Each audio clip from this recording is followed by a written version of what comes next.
Okay, once you've secured your pig to the tray with strings, the next thing you guys are going to do is to make your initial incisions to begin the studying of the two systems in the thoracic cavity. So first thing you want to do is you want to look for the xiphoid process, right, which is the bottom part of your sternum.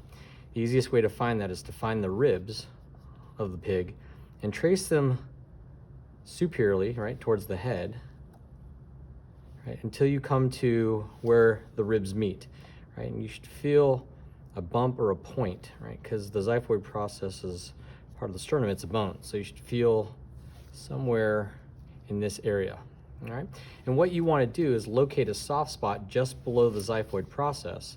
And then you want to use the pointy end of your scissors and carefully get into the tissue and then lift up and cut towards the chin, okay?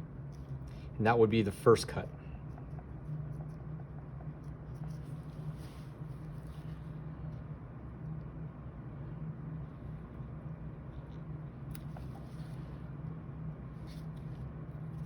Lift and cut. And it's okay if you don't cut through the bone right away.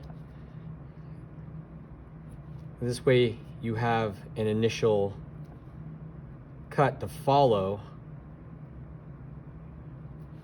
Right, so you can see I didn't even cut through the sternum. I didn't get deep enough, which is fine, because now I have like a guiding cut to help me. So I'm going to go back and I'm going to see if I can find the sternum.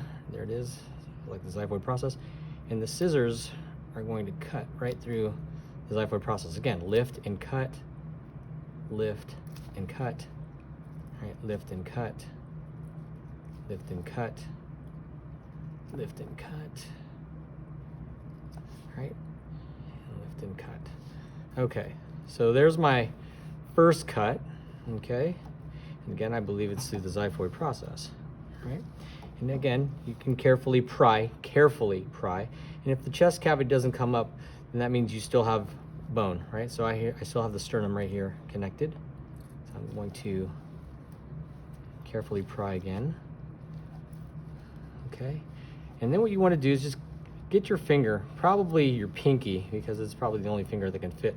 And you should be just above the diaphragm, right? You can feel, if you feel something dome-shaped in this area, that is most likely the diaphragm or the liver, right? So what you want to do is you want to just find that and then carefully look inside, because your next set of cuts are going to be above the diaphragm, right? So you're going to go from the start of your first cut all the way posteriorly towards the vertebral column, okay? And that will help you open up the chest cavity.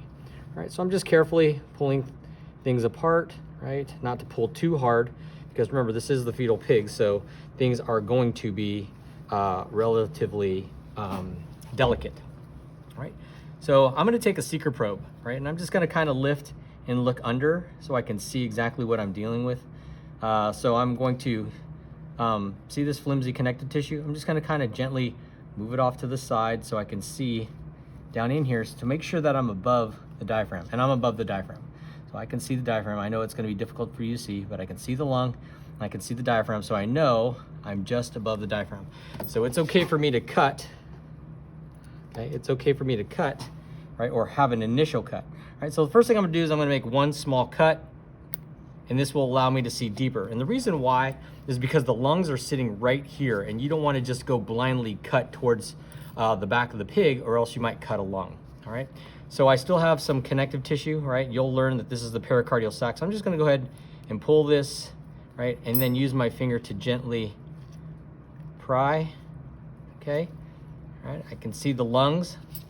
Again, might be difficult for you to see. So I'm just gonna pull them towards the chest cavity so I don't mistakenly cut them off, all right? Okay, so I can see the bottom lung, right, which is right here. So what I'm going to do is I'm just going to take my finger and I'm going to just make sure that I protect that lung with my finger, and then lift and cut. And then as I lift and cut, make sure that I'm not cutting a lung. Again, lift and cut. And I see that I'm clear of the lung now. So I'm going to go ahead and make my cut all the way posteriorly. But again, right, as you lift and cut, you want to open. That way you know you're not cutting any of the lungs. So here are the lungs, right? And all I did was I used my thumb as I cut to protect them, push them slightly up, so I didn't mistakenly cut the lungs. Okay, so I'm gonna open again, and I'm gonna go ahead, now this time I'm gonna move the lungs towards the center of the pig, and then just go ahead and continue to cut, okay? All right, so then I'm just gonna repeat that on the other side. So you can see here on the other side, there's the lung. I wanna protect that. So I'm gonna go ahead and move my thumb onto the lung carefully, and then I'm just gonna go ahead and make this cut. All right, again, small cuts, right? Small cuts, you don't wanna make one large cut. Small cuts, always being mindful of the location of the lungs. And there we go, okay? So those are the two cuts. You're gonna cut from the bottom of the xiphoid process all the way to the chin, and then you are gonna locate the diaphragm and cut from the initial xiphoid process all the way towards the back, towards the spinal cord, or spinal column, all right? And that's how you make your first incisions.